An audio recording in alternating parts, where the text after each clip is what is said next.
Hello, thank you for joining me for the Marathon Gold presentation at the World Gold Forum online.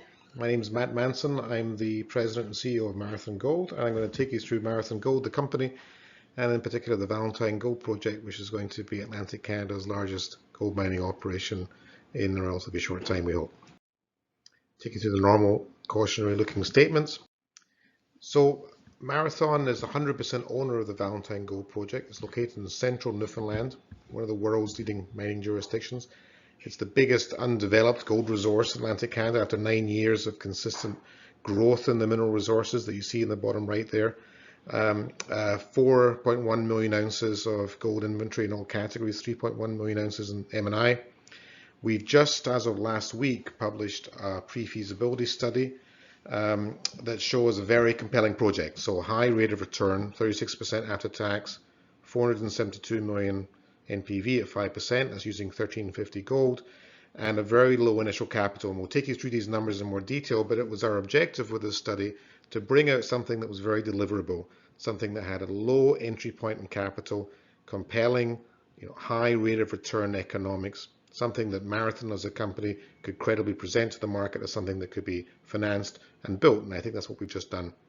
12-year mine life, sizable initial mineral reserve based upon that larger global resource inventory, 175,000 ounces a year in the first 9 years, so a sizable producer of gold. We're committed as a company to project development. I've been the CEO since August of 2019. I was brought on board to lead the effort to build and develop this project. One of the features of the Valentine project, which I'll show you in a variety of different ways, is the amount of resource and exploration upside we have here. We're developing this project upon a large inventory of gold in the ground on a 20-kilometer mineralized trend, and there's more to come, and we'll be taking you through the exploration that we've currently been doing in what we call the Sprite Corridor and the Berry Zone that we're very excited about. Well-financed company, $28 million Canadian in the Treasury at the end of last year, about $23–24 million by mid-March when the COVID situation happened. So we're very well set up to go through the next few months and keep everything moving forward. So this slide takes you through all of the fundamental results of the pre-feasibility. So top left, strong valuation, high rate of return. Again, interested in maximizing rate of return, strong NPV. Also interested in all the ratios of financeability. So we were really interested in the ratio between NAV and project capex. That's 1.74, which is a very good ratio. We didn't want to bring something out that really wasn't worth building, and we also didn't want to bring something out that wasn't, that was a multiple in capex based upon our market cap. Our market cap as of today, I'm recording this on the 15th of April, was about $260 million. So with a project of 272, again, very financeable, doable proposition, 1.8 years after tax payback. Again, I talked about the large inventory of resources, 4.1 million ounces, all categories, and that is growing, and I'll take you through that. The production profile is very healthy. We're asking people to think of this project in terms of different phases. So we've got a 12-year mine life, but the first 9 years of that is the regular processing of high-grade mill feed at 175,000 ounces a year with an average grade of 1.76, I think. So that's what this project is. And our exploration efforts are always going to be designed to extend that 9-year mine life and avoid going into what we show you here as years 10 to 12 when we're going into our low-grade stockpile and our production profile falls away. Good cash and all-in sustaining cost numbers, $100 million after tax-free cash flow over that first 9 years.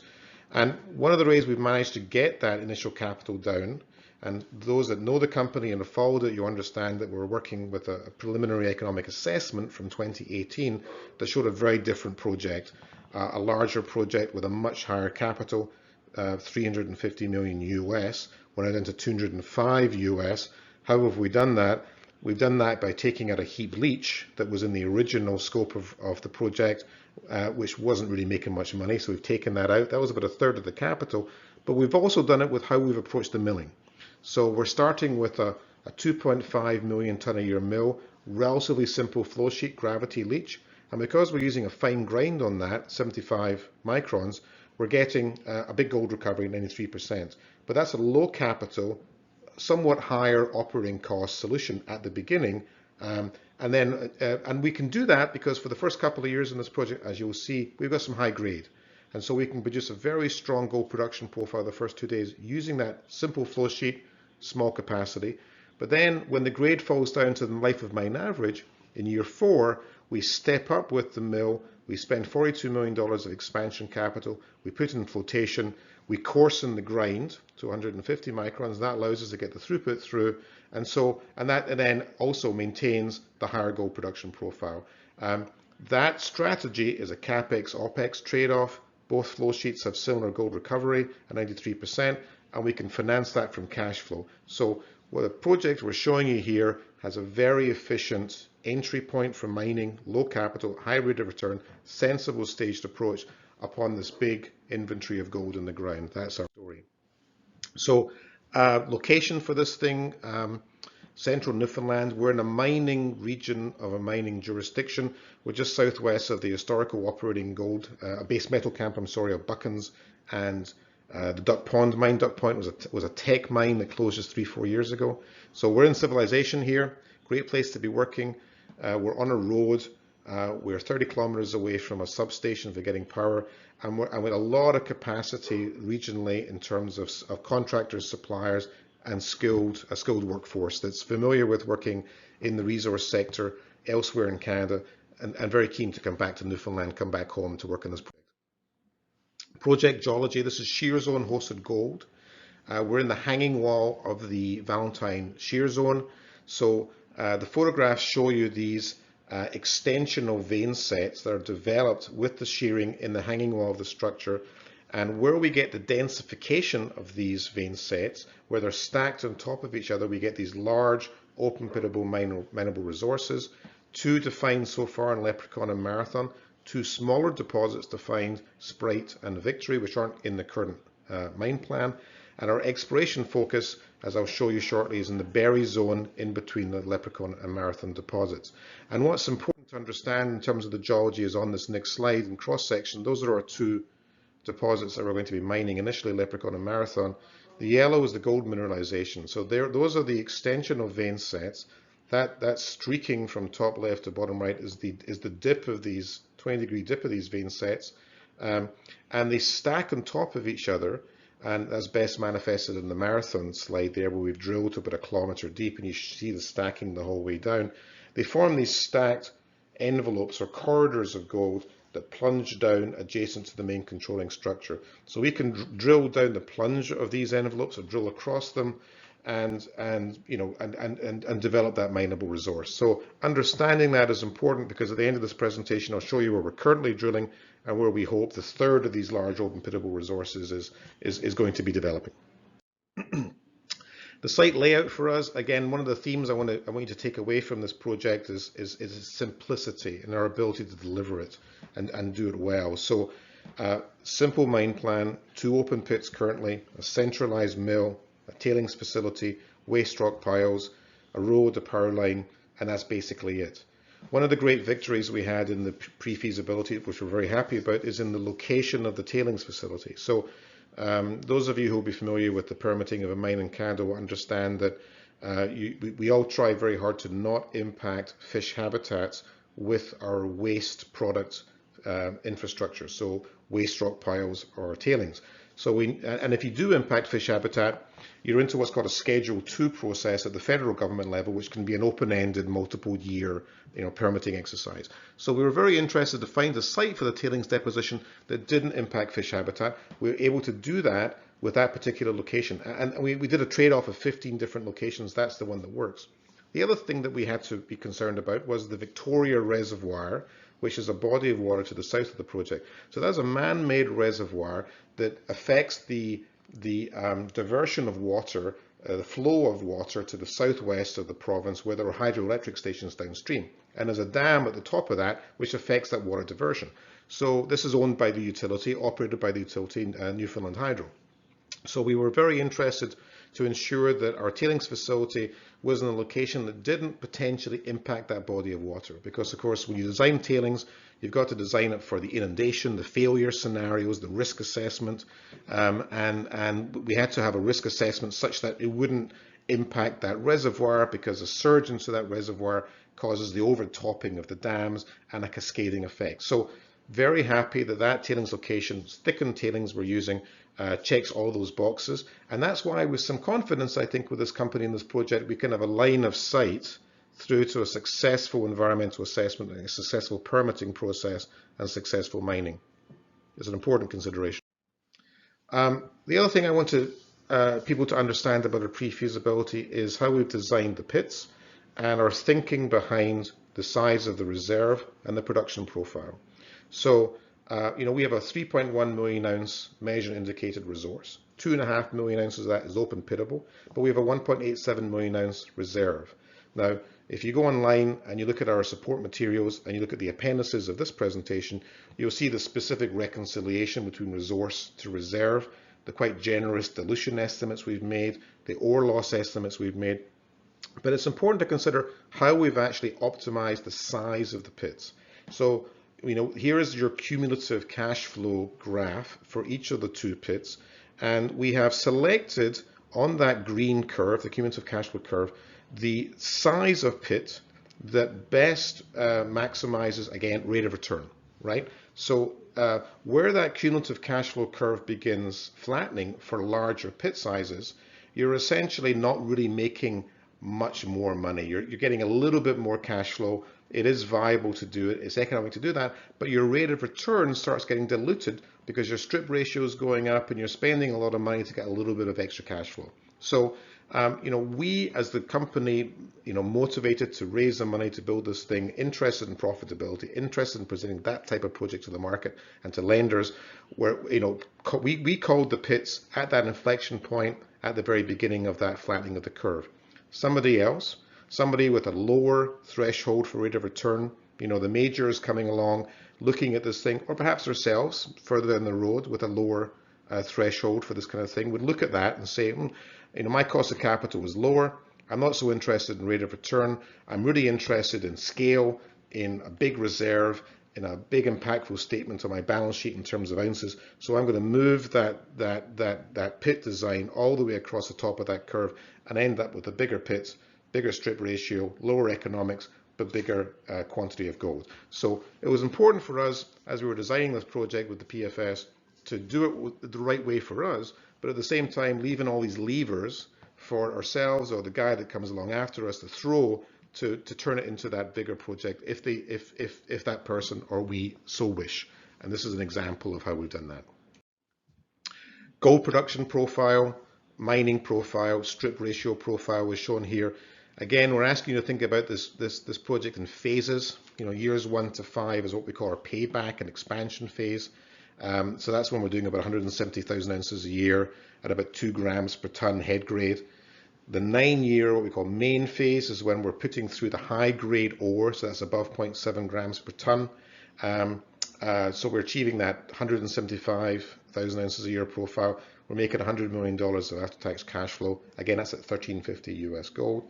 And then if you look at the life of mine, the average numbers are lower because you're picking up the 3 years at the end of the mine life where we're doing 0.5 gram per ton of low-grade stockpile, and your average numbers come down. Again, the strategy here is to replace reserves with high-grade feed year 9 onwards, and always be pushing back that tail period.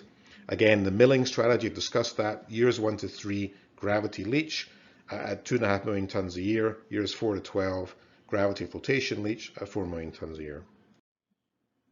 The two flow sheets are seen here. Again, what's important to understand here is that there's a capex opex trade-off, and what's also important to understand with our expansion strategy in the mill is what happens if we don't expand it. So what does this project look like at 2.5 million tons a year, and without that 4 million ton a year expansion?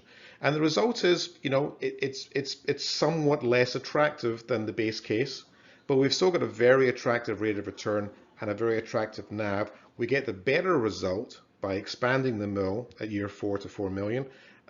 But without the expansion, that's our fallback position if we don't or we can't expand it for some reason. If that happens, we've got a very attractive project. We've just got a project with a much longer mine life. I can't tell you what the economics of that project are because it's not done to the pre-feasibility standard, and so it's not allowable under my disclosure rules.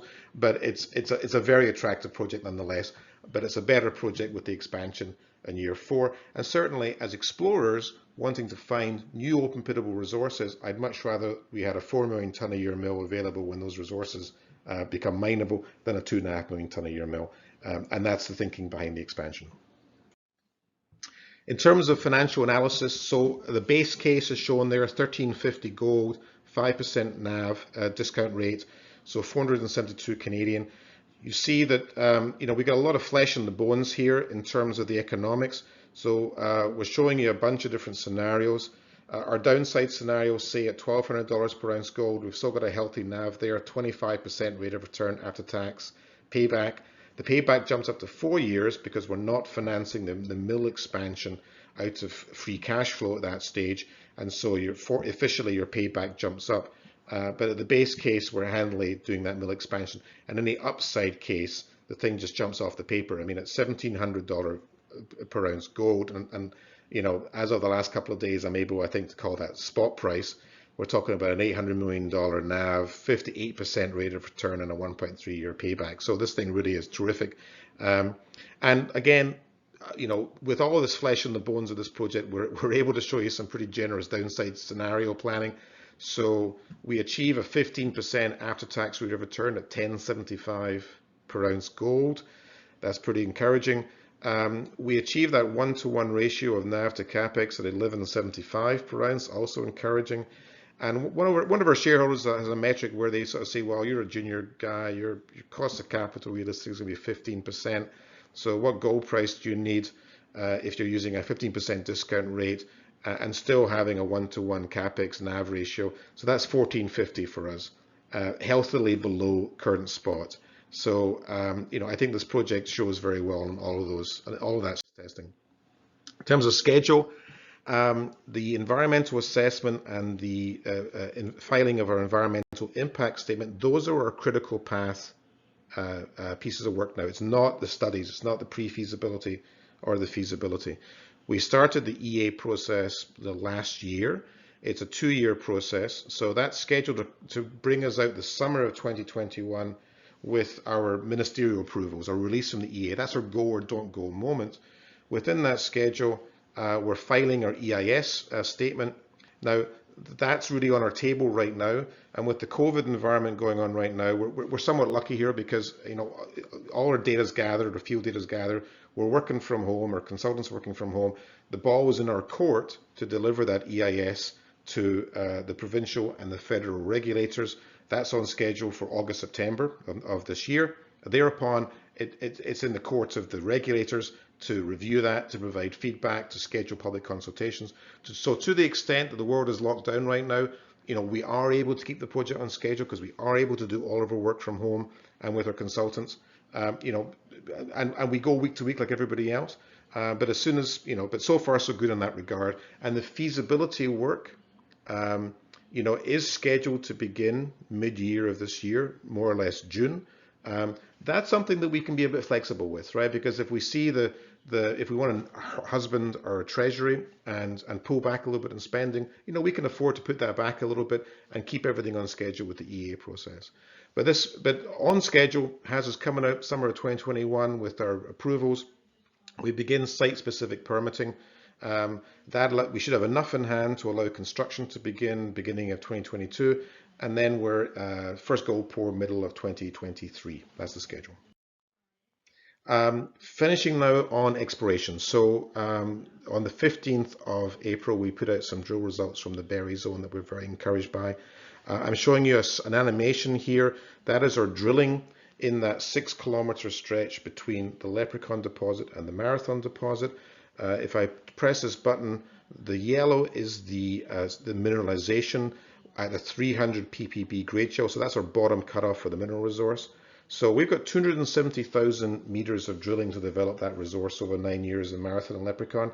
And we've got a little bit of drilling in between. And we've got a little bit of a resource that we've developed at Sprite, about 100,000 ounces. But our attention has really been pulled to the Berry Zone. The Berry Zone was discovered with a single drill hole at the end of 18, and we went back there at the end of 19 and replicated it. We've been drilling there this winter, and we've had some terrific results. And I talked previously about these main zones of mineralization, these envelopes of stacked veins that plunge down adjacent to our main controlling structure. Well, that's what we're seeing at Berry. And in this slide, you see that cartoon on the left. You see that corridor of yellow mineralization plunging down. The green are mafic dikes, which are important, in the mix to have that extensional veining to develop in its maximum degree. So, again, the drill hole in the center of that slide there that crosses the main zone, that was 6 meters of 6 grams per ton over 49 meters. And then we drilled down plunge of that zone at the end of last year, had multiple intersections all the way down of ore grade material. And on the right, you see the drill pattern here. The red holes were holes released on April 15th. All of them hit to some degree. And we've got multiple sections illustrated. And if I show you those multiple sections, these are now sections stepping out over a 350 meter strike length, where you're seeing the same relationships. You're seeing we can drill across these things, we can drill down these corridors and get these long intersections. The section on the left gave you 55 meters of 2.5 grams. In the press release this morning, we had, I think, 14 meters of 8 grams, 12 meters of 8 grams. So that mix of high grade, low grade, longer and short distances, that is the mix that gives us the 1.75 gram per ton, multi-million ounce deposit, open pittable, mass mining resource that we see at Marathon Leprechaun. So we're very excited about this. Berry is our best prospect for having a third pit in this project. And we don't think it will be the last. I mean, the exploration potential here in this project really is terrific. So, in terms of the team, board on the right, management on the left, a lot of faces changing here as we build that team that's going to take on the project financing, the project execution, and the operation of this project. Where we've had a lot of hiring in the first few months is really on the ground in Newfoundland around that environmental assessment process. So Jamie Powell, who's our VP of Regulatory and Government Affairs, is now running a team that includes Mary Hatley on stakeholder engagement, Tara Oak on environmental assessment. There's another lady called Jodie Hackett, who's not on the slide, who's doing communications specific to the communities, and Amanda Mallow is our most recent hire, who's come on as investor relations just actually Monday of this week. And you're going to see some new faces develop here. Bob Borst, who's been our CEO for the last 2 or 3 years, he's retiring per plan at the end of the pre-feasibility. And you're going to see probably new faces appearing on the operating and project execution side relatively shortly. So in terms of our balance sheet, 145 a share on April 14th, that's 260 million market cap. A healthy position. 6 analysts with 7 if you count Haywood, who have just had an analyst change, all with buys between $2 and $3. And in terms of the share registry, this is a company that's been developing from a mostly retail-oriented shareholding to more institutional over the last little time. That yellow piece of the pie is steadily growing. A lot of familiar names and faces in that institutional pie. Franco have a shareholding that goes along with their royalty that was purchased last year. BCI Ventures is our largest shareholder, who is a high net worth individual located in Vancouver, in Canada. So just to wrap up, why Marathon? This is a rare project. It's an open pittable, big project with scale potential, good profitability at surface, in the middle of Newfoundland, in the middle of a mining community. It's a terrifically deliverable project. We've worked very hard here to give you a scope of project with economics that is something that a company like Marathon can readily do. And we wanted that to be the reaction from the pre-feasibility. We want people to sort of say, oh, this thing's real, this thing's really going to happen. And I think we've achieved that. Milestones.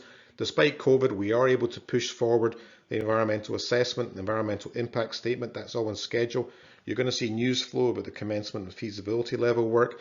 And as soon as we can get back in the field, you're going to see the continuation of that exploration program. When we suspended drilling, like the rest of the world, in mid-March, we had done about 5,000 meters in the Sprite corridor from a 32,000 meter budget. So there's a lot more to do there. And if we get back in there, we'd hope at some stage, kind of midsummer, we'll have plenty of time to continue that work with our seasonality and finish it by the end of the year. In terms of people, you're going to see new people appearing, people with experience in the financing and development of the project, like myself, like Hannes Portman, who came on as CFO, others still to come. And again, you can't beat the location, central Newfoundland, high grade, at surface, open pit, road and power. It's got all the makings of a great project. So thank you very much, and I hope to see some of you on the one-on-one schedule that we're going to be doing over the few days of this conference. Thank you.